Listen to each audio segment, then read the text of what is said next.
Assalamualaikum warahmatullahi wabarakatuh.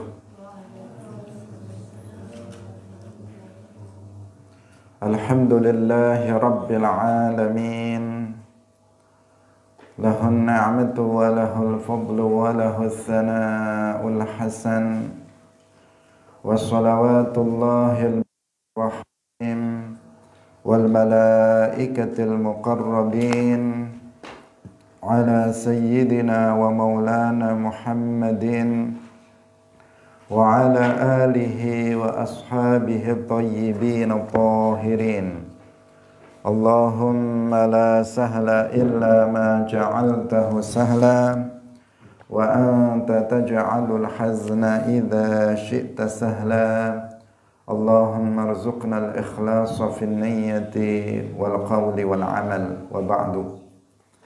Ila Nabiyil Mustafa sallallahu alaihi wasallam wa ikhwanihi minal anbiya'i wal mursalin wa syuhada'i was salihin, khususan ila sultanil awliya Syekh Abdul Qadir al-Jilani wa Syekh Ahmad al-Rifa'i wa Syekh Baha'iddin an-Naqsyabandi wa Syekhina Abdullah al-Harari wa ila arwahi jami'i ahlil qubur minal muslimin wal muslimat.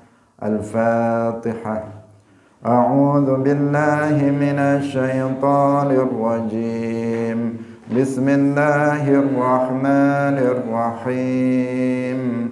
Alhamdulillahi rabbil alamin. Ar-Rahmanir Rahim. Maliki yaumiddin.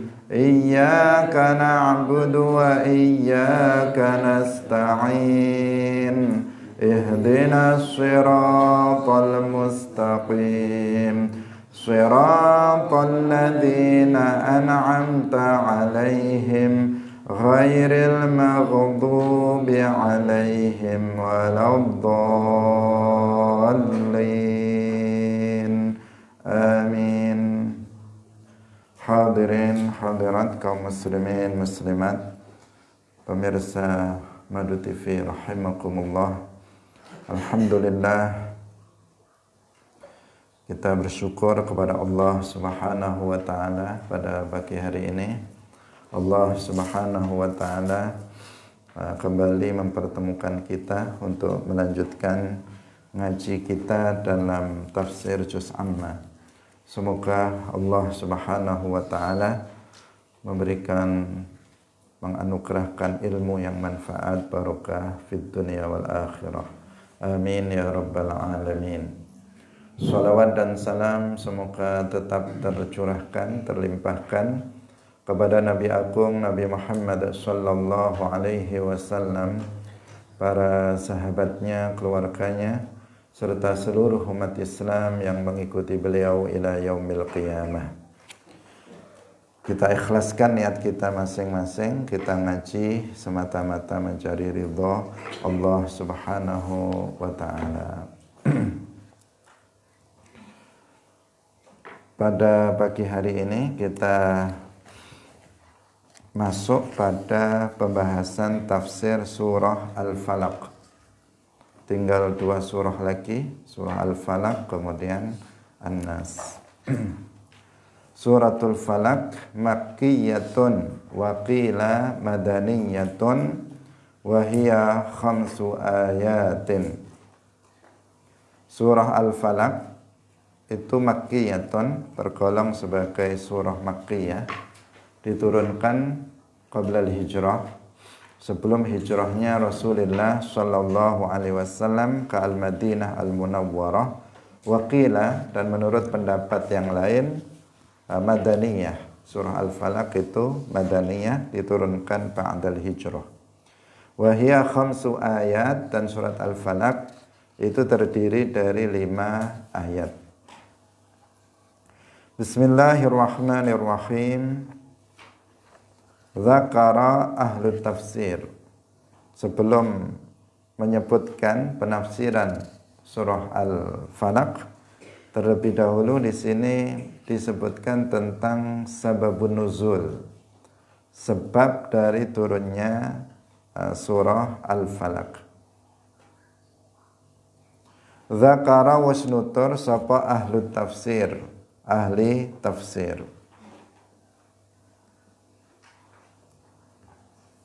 Fi nuzulil muawwidhataini ing dalem turune muawwidhatain. Muawwidhatain itu al-falaq, an-nas.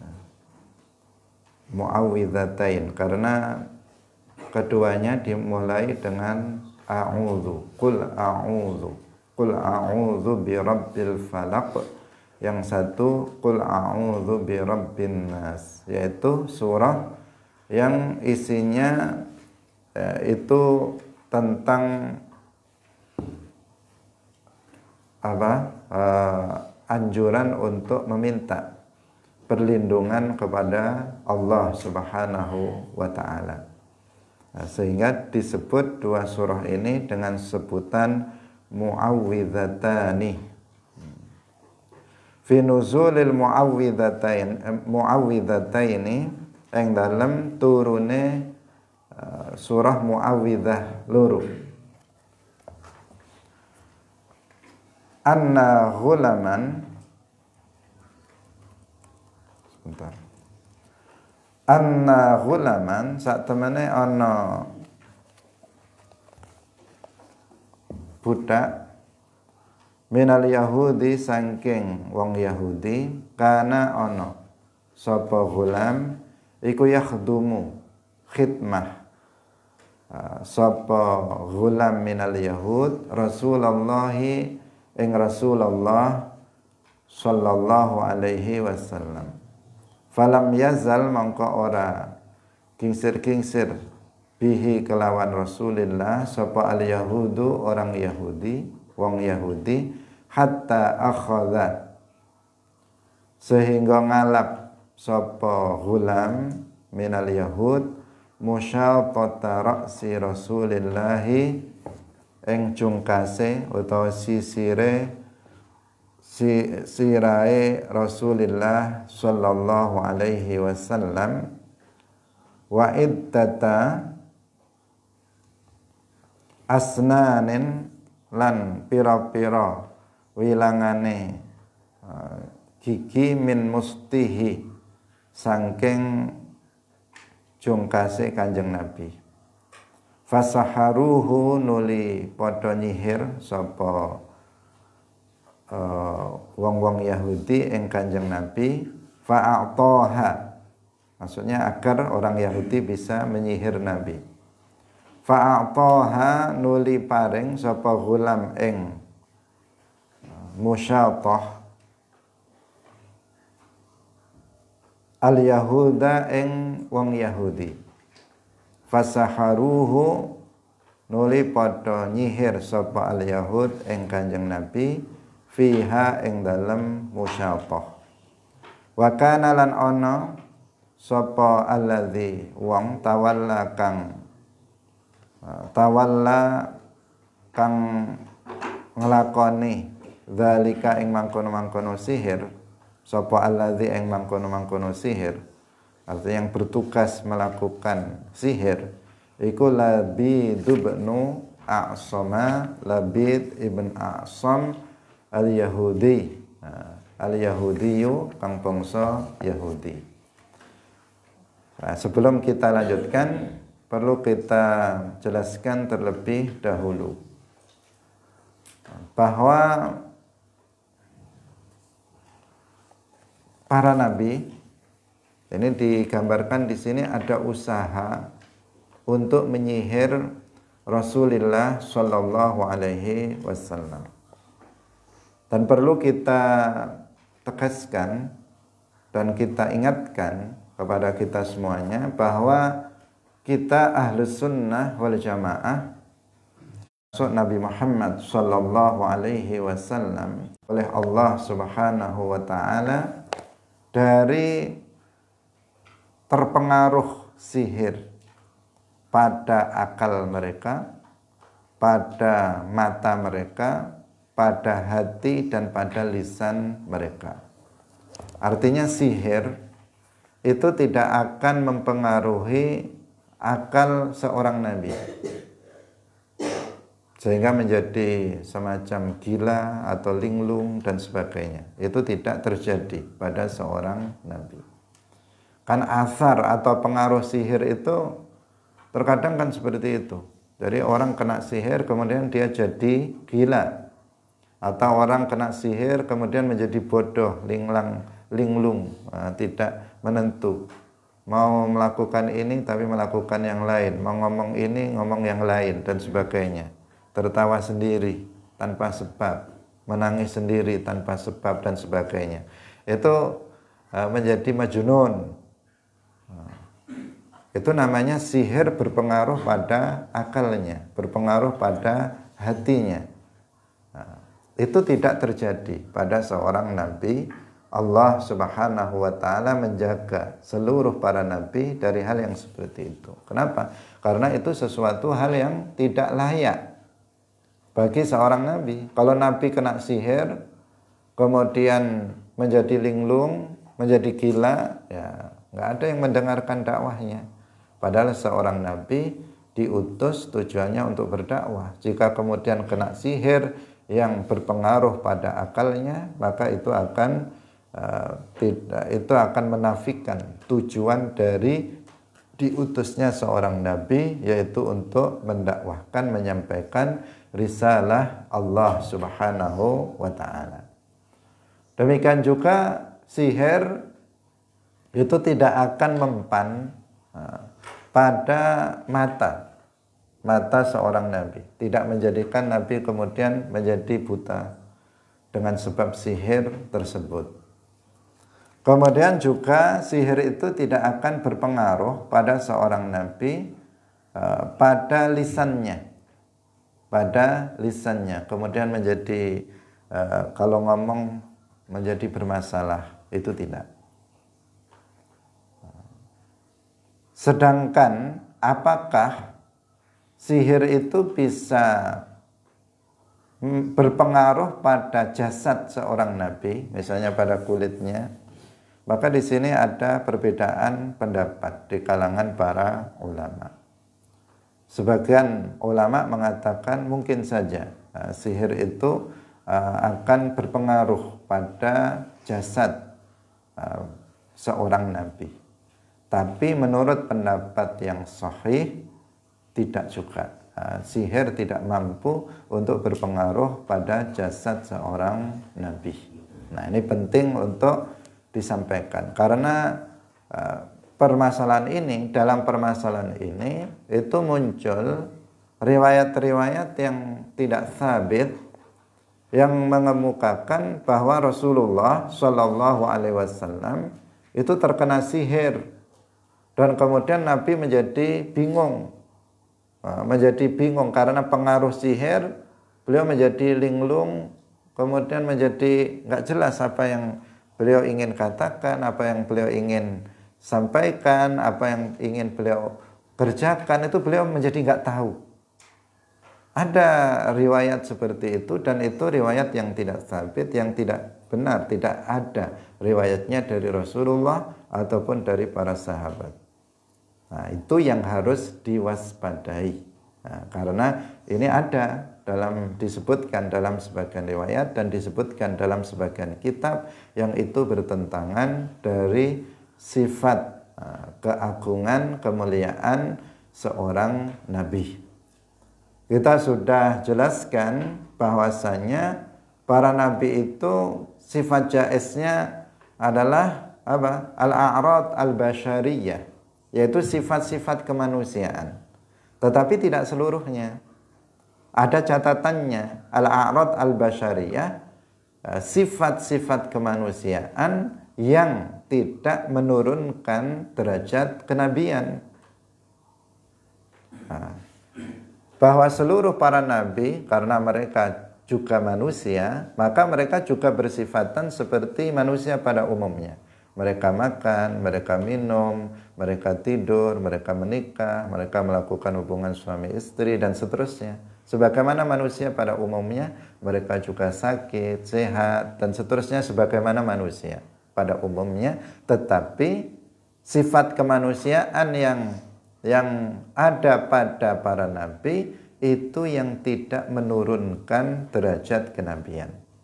Jika menurunkan derajat kenabian dengan bersifatan itu, kemudian mereka menjadi terhina, derajat mereka menjadi rendah, maka itu mustahil bagi para nabi. Karena itu nggak ada seorang nabi yang majnun, yang gila. Karena kalau gila itu ya langsung turun derajatnya. Jangankan seorang nabi, ada tetangga kita gila aja langsung nggak ada harganya lagi. Padahalnya orangnya ganteng, tinggi, besar, putih, ganteng, tapi gila. Udah langsung turun, nggak ada yang mau dinikahinya. Kenapa? Gila. Mau dibuat apa orang gila misalnya. Jadi langsung turun derajatnya. Kalau ada orang misalnya berpenyakit dengan penyakit yang menjijikkan, itu juga turun derajatnya. Maka hal-hal yang seperti itu mustahil bagi seorang nabi. Termasuk kena sihir. Terkena sihir yang mengakibatkan misalnya gila, yang mengakibatkan dia menjadi linglung, yang mengakibatkan seorang nabi itu menjadi buta atau menjadi tuli, maka itu sesuatu hal yang mustahil bagi para nabi. Bahwa ada usaha mensihir nabi itu ada, tetapi Allah melindungi para nabi. Allah menjaga para nabi dari usaha-usaha sihir dari orang lain. Nah, kita pun juga tidak ada jaminan kita tidak disihir oleh orang lain. Karena itu kita senantiasa pagi dan petang membaca tahsin, auradut tahsin, wirid-wirid untuk jaga diri. Agar seandainya ada orang yang hasad kepada kita, dia berusaha untuk menyakiti kita dengan sihirnya, maka itu tidak kena kita, tidak membekas, tidak berpengaruh pada diri kita. Karena memang orang kalau sudah hasad itu sangat membahayakan orang lain. Dia akan mencelakakan orang yang dihasati itu, baik secara terang-terangan maupun secara sembunyi-sembunyi. Kalau terang-terangan dia langsung datang, bisa langsung membunuhnya atau menyakitinya, memukulnya, menendangnya, dan seterusnya. Atau dia sembunyi-sembunyi dengan melakukan sihir, atau dengan melakukan tipu daya untuk menyakiti kita. Sehingga kita membaca auradut tahsin, di antara bacaan tahsin itu adalah al-mu'awwidhatani, qul a'udzu birabbil falaq dan qul a'udzu birabbin nas, yang penafsirannya kita baca hari ini. Nah, jadi sababun nuzulnya dari al-mu'awwidhatani yaitu al-falaq dan an-nas, bahwa disebutkan oleh para ulama ahli tafsir bahwa ada seorang budak Yahudi itu berkhidmah kepada Rasulullah Shallallahu Alaihi Wasallam, bantu-bantu Rasulullah. Dan Yahudi ini dia tetap bersama Nabi sampai dia itu mengambil sisir Rasulullah Shallallahu Alaihi Wasallam, sisir kepala Rasulullah Shallallahu Alaihi Wasallam, dan beberapa gigi dari sisir itu, bukan gigi, tapi itu giginya sisir. Nah, itu diambil oleh dia, oleh orang Yahudi ini. Ghulam, dia masih, berarti kan dia masih remaja, tapi Yahudi, khidmah Nabi, tujuannya untuk mengambil sisirnya Nabi, karena itu akan dijadikan sebagai alat untuk menyihir. Karena di antara yang biasa dipakai oleh orang untuk menyihir orang itu adalah bagian dari tubuh orang yang disihir. Apakah itu rambutnya, apakah itu kukunya, apakah itu bajunya, itu biasanya diambil kemudian dijadikan untuk alat untuk menyihir orang yang bersangkutan. Hadirin rahimakumullah. Sehingga itu diberikan sisir itu kemudian diberikan kepada seorang Yahudi namanya Labid ibnu A'sam. Nah, Labid ibnu A'sam al-Yahudi. Orang Yahudi inilah yang dia nanti akan memainkan sihirnya untuk menyihir Rasulullah Shallallahu Alaihi Wasallam. Jadi orang Yahudi ini mereka yang tidak masuk ke dalam agama Islam, orang Yahudi, mereka sangat membenci Rasulullah Shallallahu Alaihi Wasallam dan juga umat Islam dari dulu hingga sekarang. Hadirin rahimakumullah. Thumma dassaha. Kita lanjutkan. Tadi peringatan penting ya untuk kita perhatikan agar tidak terpengaruh oleh oleh ajaran-ajaran yang itu tidak ada sebenarnya atau bertentangan dengan ketentuan syariat Islam. Thumma dassaha nuli deleaken ing musyatah. Ing musyatah sapa al-Yahud, sapa Labid ibnu A'sam fi bi'rin ing dalam sumur libani Zuraiqin. Boleh dibaca Zuraiqin atau Zariqin. Kedua Bani Zariq atau Zuraiqin. Yuqalu dan ucapakan laha kedua bi'ra Zirwanin ing aran sumur Zirwan. Fabainama huwa dzata yaumin fabainama mongko ing dalam antarane utawi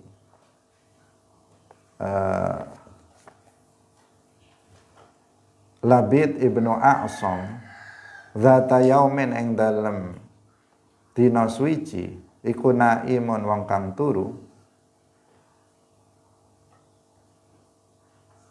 atahu teka ing Yahud sapa malakani malaikat loro. Sebentar ya. Ini siapa? Fabainama huwa dzata yaumin naimun atahu malakani faqa'ada ahaduhuma inda ra'sihi wal akharu inda rijlaihi faqala ahaduhuma lil akhar ma balu ar-rajul qala tubba qala wa ma tubba qala suhira qala wa man saharahu qala Labid ibnu A'sam qala wa bima tabbahu qala bimustin wa musyatatin qala wa aina huwa qala fi juffi tal'atin tahta ra'ufatin fi bi'ri Zirwanin. Ini berarti Kanjeng Nabi ya. Fabainama huwa dzata yaumin naim maka ing dalem antarane utawi Kanjeng Nabi dzata yaumin ing dalem dina suci iku naimun wong kang sare atahu nekani ing Kanjeng Nabi sapa malakani malaikat loro. Faqa'ada nuli lungguh sapa ahaduhuma salah sijine malakani inda ra'sihi ing dalem sandinge sirahe Kanjeng Nabi wal akharu lan utawi kang weneh iku inda rijlaihi ing dalem sandinge sikil lorone Kanjeng Nabi. Faqala nuli dawuh sapa ahaduhuma salah sijine malakani lil akhari maring malaikat kang weneh ma balur rajuli ma apa balu ar-rajuli kahanane wong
Qala wa ainahu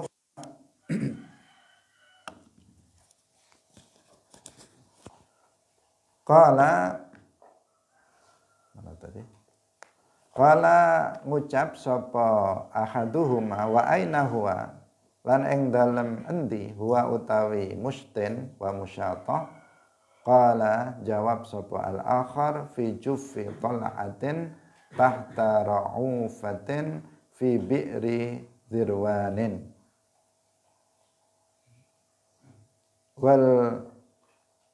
wal juffu qisru tal'i qisru tal'i ing dalem kulit ing dalem kulit buah ing dalem jerone atau ing dalem apa ini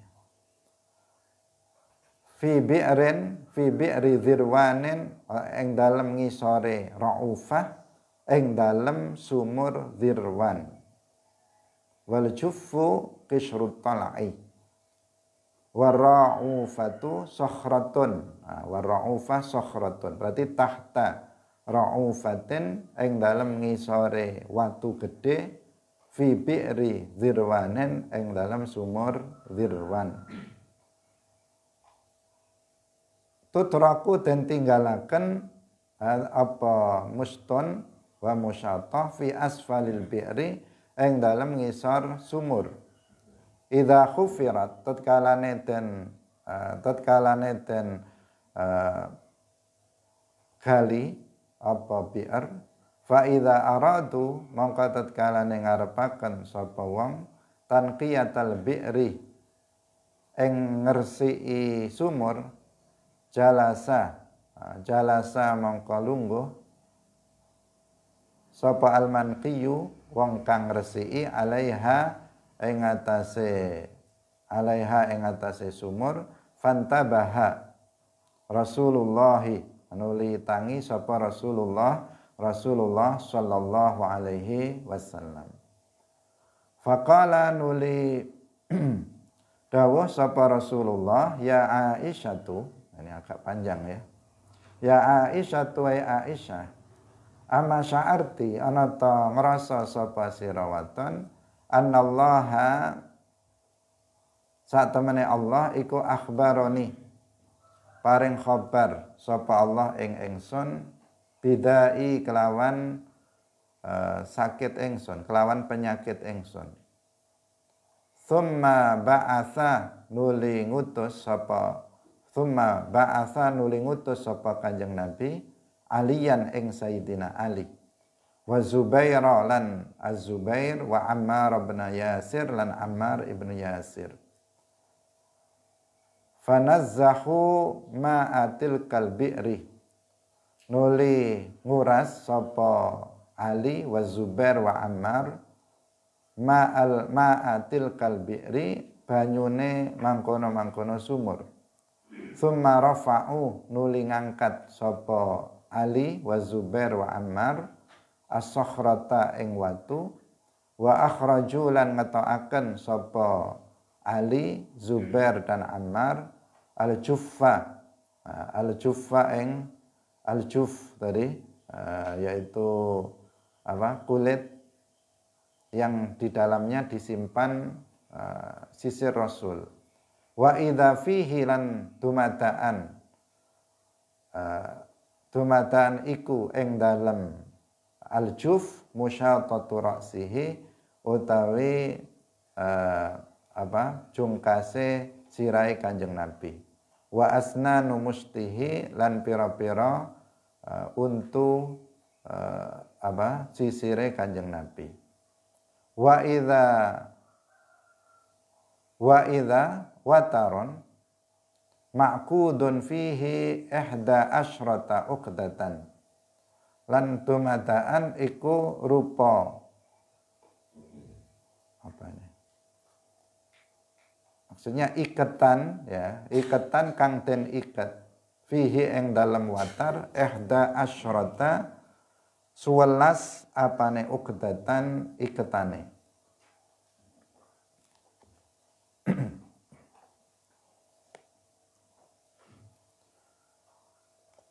maghruzatan halih kang den cublesi bil ibrati kelawan jarum. Fa anzala nuli nurunaken sapa Allahu taala al muawwidhataini ing surah al muawwidhatain. Fa ja'alan nuli ndateaken sapa Allah kullama qara'a kullama saben-saben maca sapa Kanjeng Nabi ayatan ing siji ayat in halat mongko udar apa uqdatun iketan wa wajada lan nemokaken sapa Rasulullah sallallahu alaihi wasallam khifatan ing ringan ing keringanan, artinya sakit beliau itu menjadi ringan. Khinan halat tatkalane udar apa al uqdatu iketan al akhiratu kang akhir. Wa ja'ala lan dateaken sapa Jibril alaihi salam yaqulu dawuh sapa Jibril bismillahi arqika min kulli syai'in yu'dhika wa min hasidin wa ainin wallahu yashfika. Hadhihi ruqyatu utawi ruqyah iki iku ma'rufatun dan kenal apa ruqyah bi ruqyati Jibril kelawan ruqyah Jibril. Hadirin rahimakumullah. Jadi tadi kita sudah jelaskan, agak panjang kita membacanya karena memang kisahnya agak panjang. Jadi intinya begini, Rasulullah Shallallahu Alaihi Wasallam itu tadi disihir oleh orang namanya Labid ibnu A'sam, orang Yahudi, yang dia minta tolong kepada seorang anak muda yang khidmah kepada Nabi agar mengambil sisirnya Nabi yang dijadikan sebagai alat atau piranti untuk menyihir Rasulullah Shallallahu Alaihi Wasallam.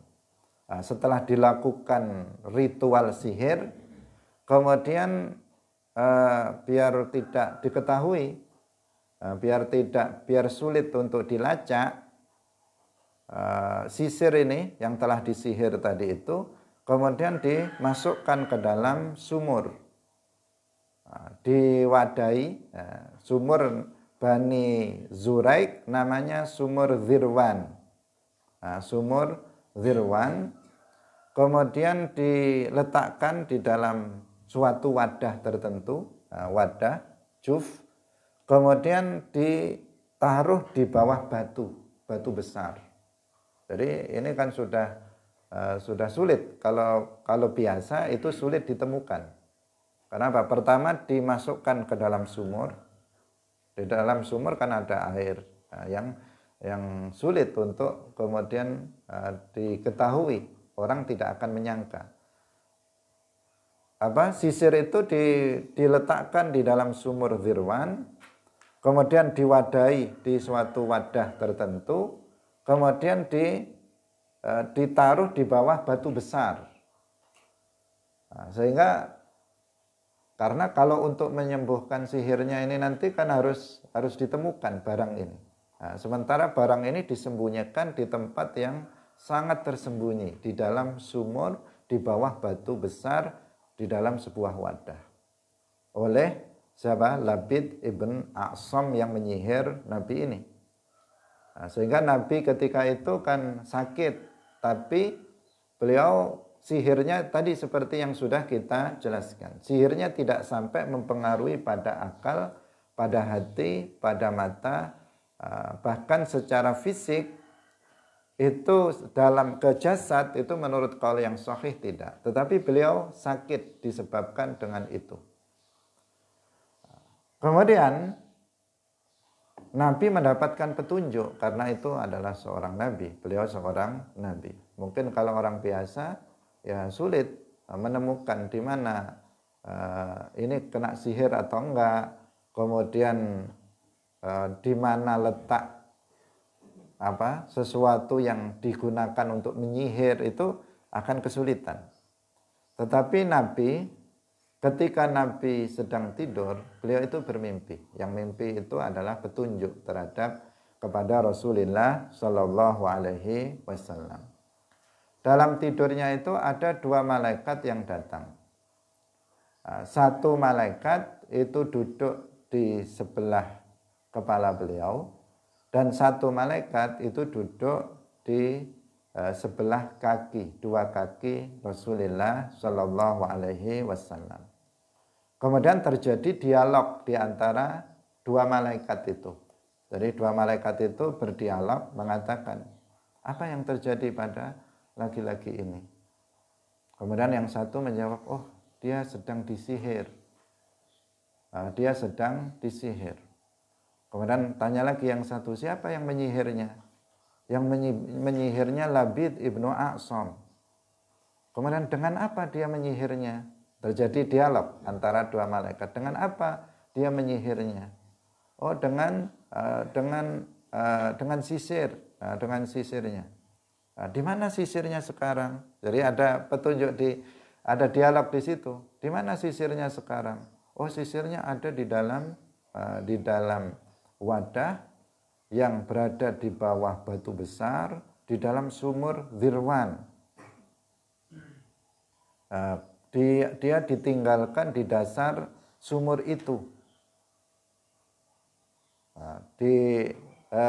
Ditinggalkan di dasar sumur tersebut.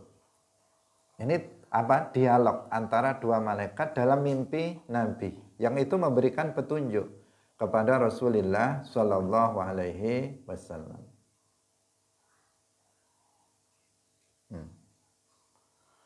Hadirin rahimakumullah. Kemudian Nabi itu terbangun dari tidurnya. Nah, begitu beliau bangun, kemudian beliau memanggil Sayyidah Aisyah radhiyallahu anha, istrinya. Nah, beliau mengatakan, Allah sudah memberitahukan tentang sakitku ini. Jadi penyakitku itu apa? Allah sudah memberitahukannya, yaitu melalui dua malaikat yang datang kepada Nabi dalam tidur beliau. Nah, kemudian beliau mengutus tiga orang sahabat beliau, yaitu Sayyidina Ali ibn Abi Thalib, Az-Zubair ibn al-Awwam, kemudian Ammar ibn Yasir. Tiga orang ini diutus oleh Nabi agar mendatangi sumur Dzirwan untuk kemudian menguras air sumur itu, dan kemudian mengangkat batu yang ada di dalam sumur itu dan mengeluarkan wadah yang di situ ada sisir Rasulullah Shallallahu Alaihi Wasallam.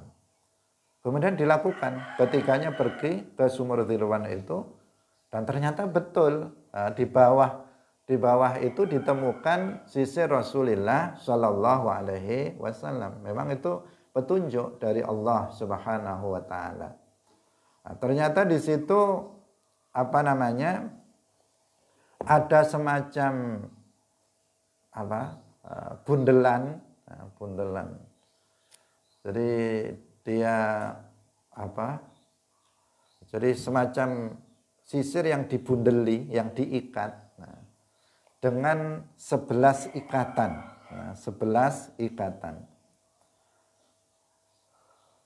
Jadi ada 11 ikatan yang dicucuk-cucuk dengan dengan jarum. Sehingga yang menjadi penyebab Nabi itu sakit. Kemudian Allah Subhanahu wa taala menurunkan muawwidzatain, Al-Falaq dan An-Nas. Ini sebagai obatnya. Setiap kali Nabi membaca satu ayat dari muawwidzatain, maka lepas satu ikatan. Membaca lagi, lepas lagi satu ikatan. Lepas lagi, membaca lagi satu ayat, lepas satu ikatan. Sehingga sampai kemudian terlepas semua ikatan yang berjumlah 11 tersebut. Nah, itu fungsinya membaca al-mu'awwidatan, Al-Falaq dan An-Nas. Kalau seseorang kena sihir misalnya, maka bisa diruqyah dengan muawwidzatain, dibacakan dengan itu. Seperti yang terjadi pada Rasulullah Shallallahu Alaihi Wasallam, dibaca satu kali maka itu akan melepaskan satu ikatan dalam sihir tersebut sampai kemudian habis dan Nabi Shallallahu Alaihi Wasallam kemudian sakitnya menjadi ringan dan sembuh. Nah, kemudian Jibril alaihissalam itu mengatakan, beliau meruqyah Nabi dengan mengatakan Bismillahi arqika min kulli syai'in yu'dzika wa min hasidin wa ainin wallahu yashfika. Ini bisa dihafalkan karena ini namanya ruqyah Jibril. Nah, ruqyah Jibril. Ruqyah yang pernah dibaca oleh malaikat Jibril untuk Rasulullah Shallallahu Alaihi Wasallam, meruqyah Nabi. Bismillahi arqika min kulli syai'in yu'dzika wa min hasidin wa ainin wallahu yashfika.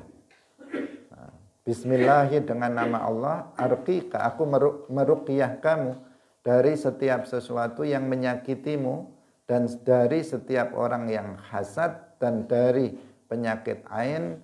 Allahu yashfika, Allah akan menyembuhkanmu. Ini namanya ruqyah, bukan ruqyah.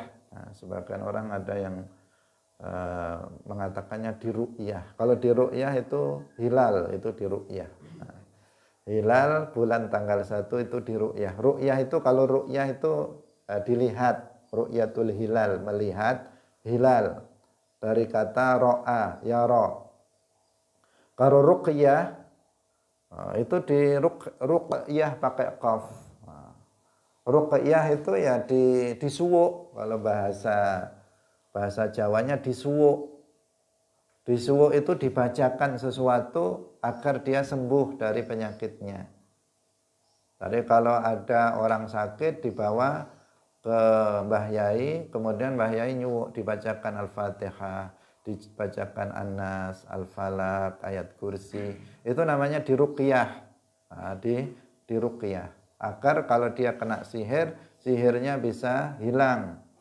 Kalau dia sakit, kemudian sakitnya bisa disembuhkan oleh Allah Subhanahu wa taala. Itu namanya ruqyah.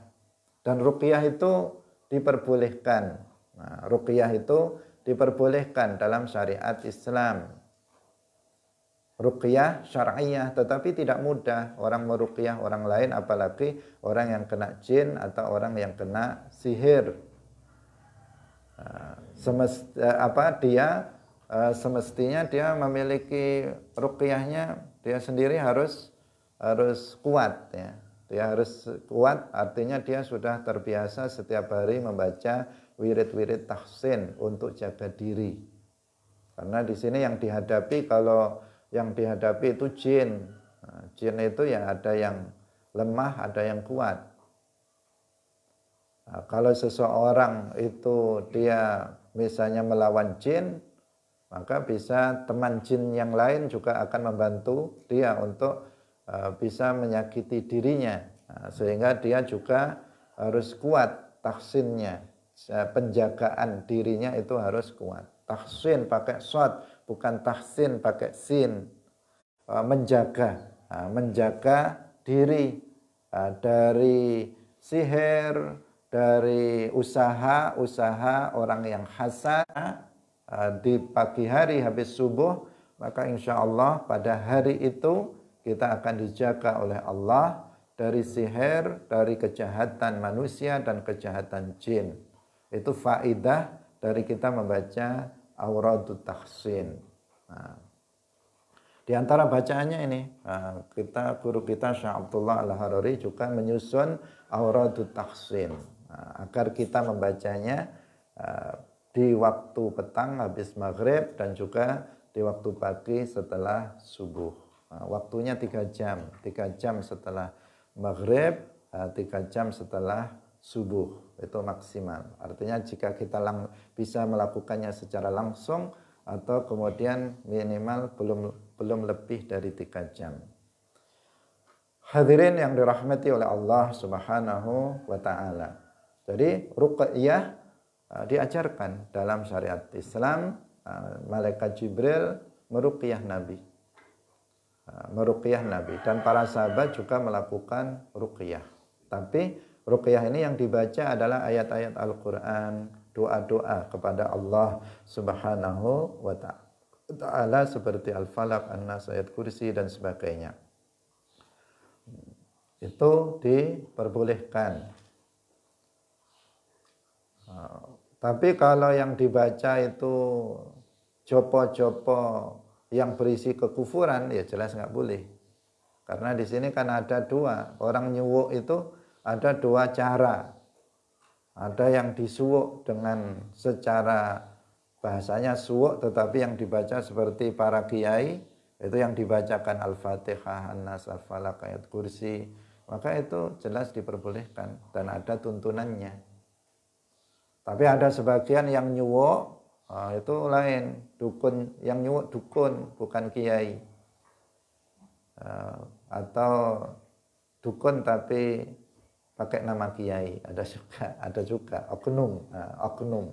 Sebenarnya dia dukun tapi dipanggil kiai, padahal dia nggak pernah sholat, nggak pernah belajar ilmu agama, akidahnya rusak, nggak pernah belajar tentang akidah aswaja. Kemudian dia nyuwuk orang yang sakit. Tapi ternyata dia pakai jupa jabu atau apa, jupa jabu itu pakai rapalan yang itu berisi tentang kemaksiatan dan kesyirikan, kekufuran. Maka itu jelas ruqyah yang tidak syar'iyah. Ruqyah yang syar'iyah itu ruqyah yang dibaca itu adalah ayat-ayat dan doa-doa kepada Allah Subhanahu wa taala. Tapi ruqyah ini sebenarnya ya dari kita Ahlus Sunnah wal Jamaah, dari Rasulullah, para sahabat dan seterusnya.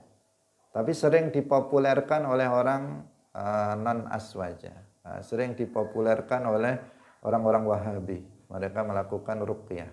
Akhirnya kita pun membuat ruqyah, padahal sebenarnya dari dulu para kiai kita sudah melakukan ruqyah, tapi bahasanya bukan ruqyah tapi suwuk.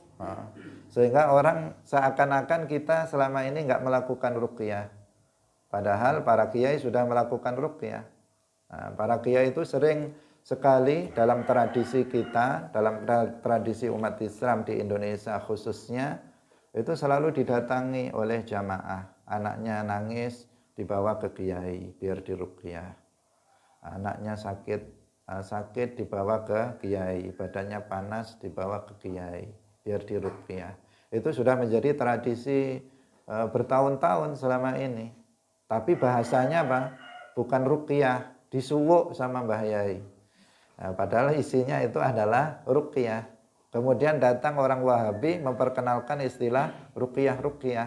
Sehingga seakan-akan digambarkan bahwa kalau Wahabi itu Islamiyah, ruqyahnya, kalau orang aswaja itu suwuk bukan ruqyah, yang itu tidak Islami. Seakan-akan di framing seperti itu. Padahal sebenarnya hanya istilah saja. Karena kita hidup di Jawa, kemudian ruqyahnya diterjemahkan, gitu saja. Tapi kemudian, sedangkan mereka yang Wahabi itu tidak diterjemahkan, masih pakai bahasa Arab ruqyah. Sementara kita diterjemahkan. Kemudian di framing seolah-olah yang ini yang Islami, yang ini yang tidak Islami. Kita harus bantah itu. Kita bantah. Kita juga punya ruqyah yang syar'iyah, yang sesuai dengan syarak, dan itu sudah dipraktekkan bertahun-tahun. Meskipun sekarang sudah meredup tradisi itu. Sekarang rata-rata anaknya sakit sedikit bawa ke puskesmas, sedikit bawa ke rumah sakit, apalagi ada BPJS gratis, langsung sakit sedikit dibawa ke rumah sakit, ke puskesmas, tidak lagi dibawa ke kiai. Di samping kiainya sudah nggak begitu mandi, doanya sudah nggak begitu mustajab.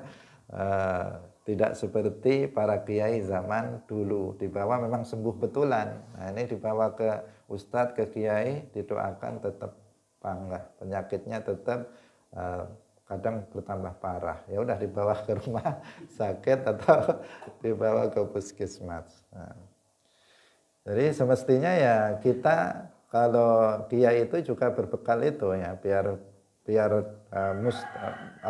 mujarrab atau mustajab ya, memang dia juga harus baca tahsin. Kalau dia nggak baca tahsin, tiba-tiba membaca tahsin untuk orang, itu ya sulit ya, sulit. Tapi kalau seseorang sudah terbiasa baca tahsin siang malam, pagi malam, misalnya dia terus baca tahsin, akhirnya dia pun ketika mentahsin untuk orang lain itu juga insya Allah itu akan terkabul.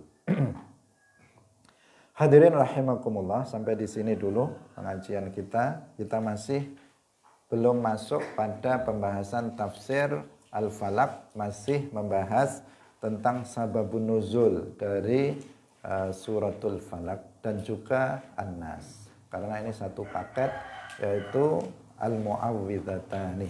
Barakallahu fikum, wallahul muwaffiq ila aqwamit thariq. Wassalamualaikum warahmatullahi wabarakatuh.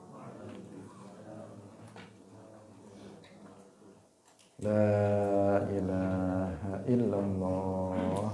Allahumma salli ala sayyidina Muhammad wa ala alihi wa sahbihi wa sallim. Rabbi ghfirli wa liwalidayya wa lil mu'minina wal mu'minat.